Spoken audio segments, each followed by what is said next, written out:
शिवडे तालुका कराडगावच्या हद्दीत महामार्गाची वाहतूक सेवा रस्त्यावरून सुरू आहे. मात्र या वाहतुकीमुळे शिवडे गावच्या हद्दीत अपघाताचं प्रमाण वाढलं असून स्थानिक नागरिकांना मोठा त्रास सहन करावा लागत आहे. या ठिकाणी गतिरोधक नाहीत, तसेच वाहतूक नियंत्रित करण्यासाठी कोणताही कर्मचारी नसल्याने शिवडे येथील ग्रामस्थांनी रविवारी 26 एप्रिल रोजी सकाळी 11 वाजण्याच्या सुमारास अचानक सेवा रस्त्यावरील वाहतूक अडवून आंदोलन केले. या आंदोलनामुळे पोलीस प्रशासनाचीही चांगलीच पळापळ झाली.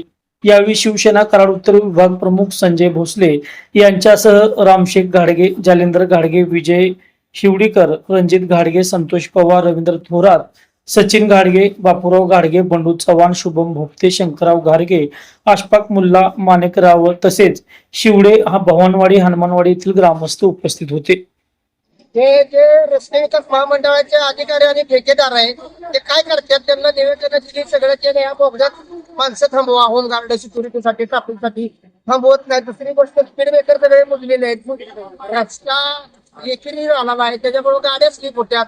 त्यांना निवेदन देऊन सांगून सुद्धा यांना कळत नाही. त्यामुळे आज आम्ही शिवडे ग्रामस्थ, भवानवाडी ग्रामस्थ यांनी रस्ता रोको आंदोलन केले आणि आम्हाला आता सांगण्यात आले की आज संध्याकाळपर्यंत आणि जर नाही करून दिलं तर ह्याच्यापेक्षा मोठा रस्ता काम करणार आणि त्याला सर्वच ही ठेकेदार असणार आहे. एवढंच बोलतो. जय हिंद, जय महाराष्ट्र.